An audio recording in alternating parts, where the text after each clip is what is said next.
радиои муҳоҷир бигзор то бигӯям.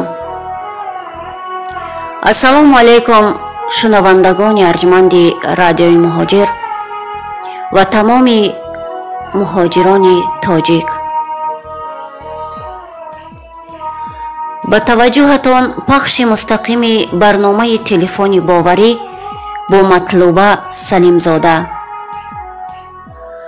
аз зангу паёмҳои мухлисони барномаи телефони боварӣ ба хулосае омадам, чун як таскини дили муҳоҷирон каме аз панду ҳикмат ҳарф бизанам. ба қавли шоир Абусалиқи Гургонӣ, замона панде озодвор дод маро. замона чун нигарӣ сар ба сар панд аст.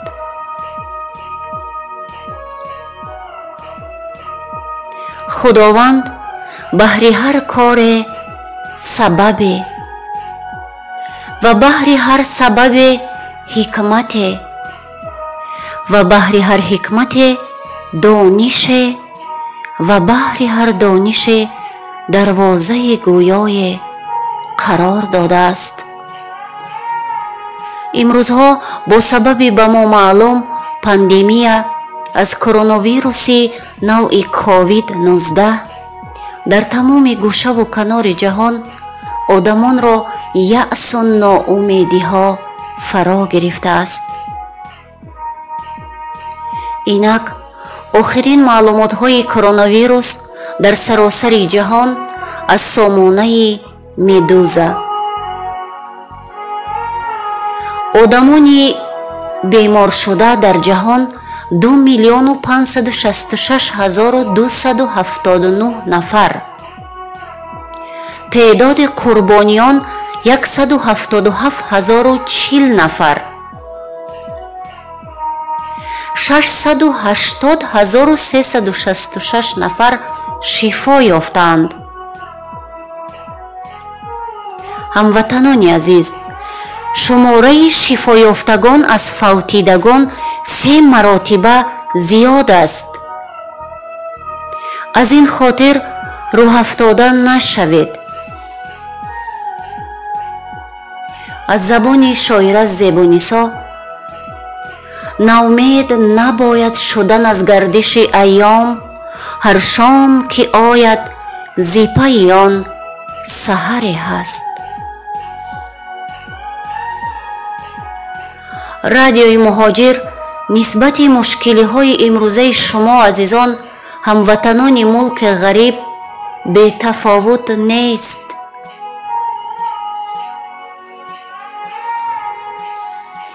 сипосгузорем аз онҳое ки ба мо дар тамос шуда бо боварӣ аз аҳволи хеш хабардор карданд.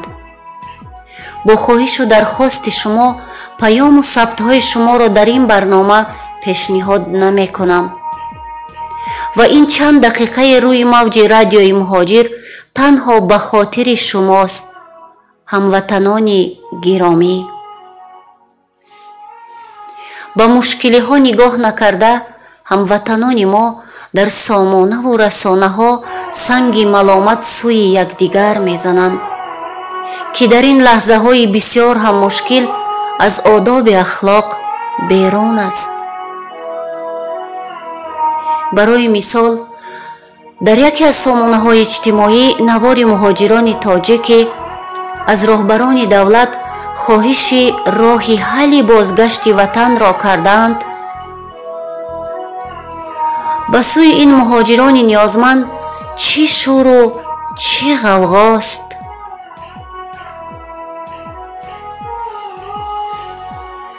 нафаре навиштааст зери ин навор: вақте ки шумо ба муҳоҷират рафтед, аз роҳбарони давлат пурсида будед ва ҳоказо. ба худ биёед эй ҳамватанон, ба худ биёед. магар мо муҳоҷирон хоҳиши дар ватан будану аз дидори наздикон шод буданро надоштем? ҷудоӣ аз ватану наздикон магар аз ҳаваси дунёӣ буд? ё ба ибораи сода аз мастигарӣ буд? зиндагӣ қонуни нонавиштаи худро дорад. аслан ба он нафароне ки чашми бино, гӯши шунаво, пои равон, дасти гиро, забони гӯё ва билохира он нафароне ки бо 4 ишкели бутун зода шудаед, фаромӯш насозед ки агар офаридгор майли азобу шиканҷаи моро медошт, ҳатман мо маъюб, масалан бедасту по, нобино, каҳру гунг ё ин ки бо дигар нуқсонҳо таваллуд шуда муҳтоҷи дигарон мешудем. аз роҳбарият ва аз он нафароне ки шумо умед баста илтиҷою мадад мепурсед, волотар худовандест ки моро офарида ва мо ҳамеша зери имтиҳони ин офаридгор қарор дорем. офаридгор имтиҳонеро аз қувваи мо зиёд бар мо раво намебинад. азизон, ҳамватанони дур аз ватан, аз ин хотир ҳар чӣ мехоҳед аз олами боло бихоҳед. танҳо ӯ қодир аст, танҳо худованд қодир аст ки ҳалли мушкилиҳои бандагонашро дарёбад. хоҳишмандам сари ин мавзӯъ биандешед, ҳамватанони азиз. муноҷот аз қалами шоир муҳаммад ғоиб.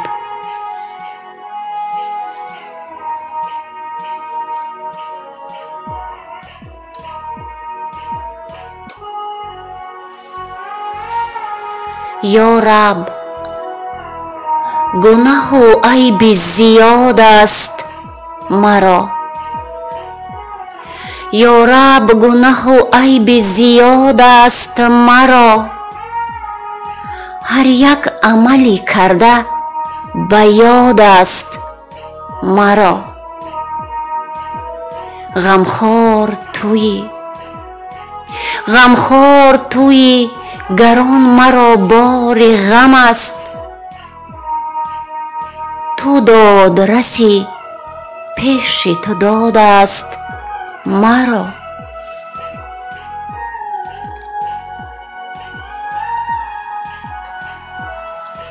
ё раб, ё раб, ба ҳама дард давобахш туи.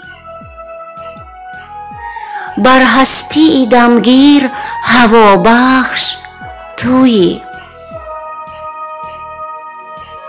аз сози вуҷуд расад ин савт ба гӯш, мо чӯби хамӯшем навобахш туи.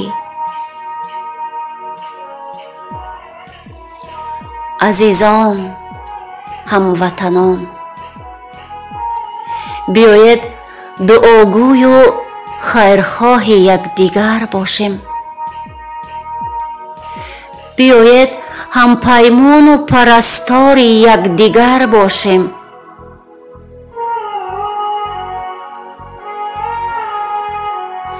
биёед ҳамҷурму ҳамразм набошем. ай ҳамватан, ай муҳоҷир, бо як ҷаҳон умеду рӯзҳои накӯ, бо як ҷаҳон умеду орзуҳои рӯзҳои накӯ, радиои муҳоҷир, телефони боварӣ бо матлуба Салимзода. радиои муҳоҷирро дар сомонаву расонаҳои иҷтимоӣ пайгирӣ кунед. азизон,